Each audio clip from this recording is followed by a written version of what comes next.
একটা সময় ছিল আমার জীবনটা বড় চঞ্চল জীবন। তো আমি বাসায় একদম আমার মন টিকতো না। বাহিরে বাহিরে ঘোরাফেরা করতাম আর বাহিরে খেতাম। রাতের বেলায় কোনো রকম বাসায় এসে থাকতাম। আর বর্তমানে সময়টা আমার একদম বাহিরে যেতে ইচ্ছে করে না। তো শুধুমাত্র অফিস আর ব্যবসা, নিজের প্রয়োজনীয় কাজ ছাড়া আমি বাহিরে তেমন একটা যাই না এখন। আমি বাসায় একা থাকতে পছন্দ করি। বাসায় নিজে ভালো থাকি এমন কাজগুলা নিয়ে সারাক্ষণ ব্যস্ত থাকি।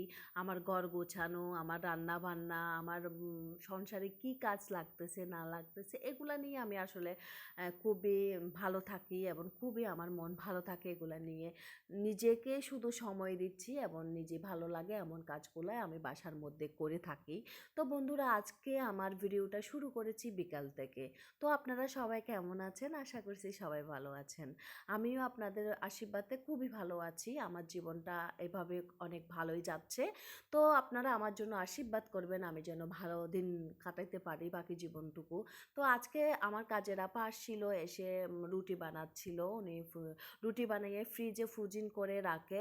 আর ওর ছেলে আসছিল, ওদের সাথে একটু চাটা খেলাম, তারপর রান্না করতে চলে আসলাম। আজকে রান্না করছি কচু শাক, ডাল, ডিম। তো বন্ধুরা, আমার ভিডিওটা যদি আপনাদের ভালো লেগে থাকে প্লিজ আমাকে একটা লাইক, কমেন্ট, শেয়ার করবেন।